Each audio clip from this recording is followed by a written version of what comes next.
Story 1. I never thought that working late making deliveries would turn into a nightmare. It was a foggy evening as I set out on my routine route. The mist made it difficult to see beyond a few feet, giving an eerie feeling to the night.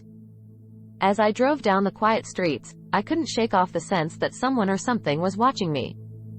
At one point, my GPS led me to an unfamiliar part of town. The area seemed abandoned, with dilapidated buildings and broken streetlights. As I made a turn, my headlights briefly illuminated a figure standing at the end of the road. It was a pale, ghost-like silhouette, seemingly floating above the ground. My heart raced in my chest as I frantically tried to find another route, but the GPS insisted on this path. The figure disappeared momentarily, sending shivers down my spine. Suddenly, it reappeared right in front of my van. I slammed on the brakes, narrowly avoiding a collision. My hands were shaking as I stared into the faceless entity, devoid of any human features. It let out a bone-chilling scream, causing my whole body to tremble. Terrified, I threw the van into reverse and sped away, hoping to escape this supernatural presence.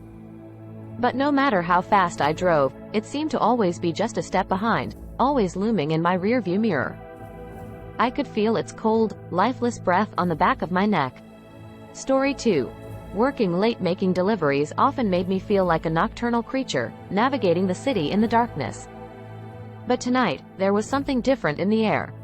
The usual sounds of the city were absent, replaced only by an eerie silence. As I walked up to an old apartment building, a chill ran down my spine, as if the very air had turned frigid.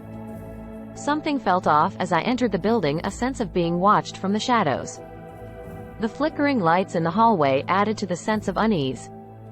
I climbed up the creaking staircase to the 5th floor, delivering a package to apartment 503. But when I reached the door, it was already slightly ajar. A feeling of dread washed over me, but I summoned the courage to push the door open. The room was dimly lit, with an eerie atmosphere. As I stood there, I noticed the peculiar arrangement of objects on a table: a flickering candle, an antique mirror, and a stack of yellowed photographs. The photos depicted various people, all with a haunting similarity. Their eyes were scratched out, as if someone wanted to erase their presence. Suddenly, the mirror caught my attention. It reflected not my own image, but a distorted figure standing behind me. My heart skipped a beat as I turned around, but there was nobody there. A cold gust of wind swept through the room, extinguishing the candle and casting me into complete darkness. Panic set in as I fumbled for the light switch. When finally, the lights came back on, I found myself alone in the room, surrounded by the inexplicable remnants of a dark ritual. My mind raced with possibilities. Was this some twisted prank or an encounter with something otherworldly? Story 3.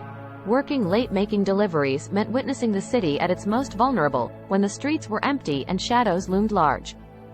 Tonight, as I drove through the desolate industrial district, a thick fog wrapped around the towering crates and machinery. The feeling of isolation intensified. As I unloaded boxes in a dimly lit warehouse, I noticed a peculiar marking on one of the crates. It was an ancient symbol, etched onto the wooden surface. I couldn't shake off the sense that it held sinister power. Ignoring the unease, I continued stacking the boxes, eager to finish my task and leave this unsettling place. But as I moved towards the exit, I heard a faint whisper, almost like a chant, growing louder with each step. A cold breeze brushed past me, causing my skin to crawl. I turned around, only to find the crate I had noticed earlier, now open. The symbol on its lid seemed to gleam with an ominous glow. Fear coursed through my veins as I stared into the abyss of the crate. A pair of glowing eyes emerged from the darkness, fixated on me. Before I had a chance to react, a horde of shadowy figures erupted from the crate, surrounding me.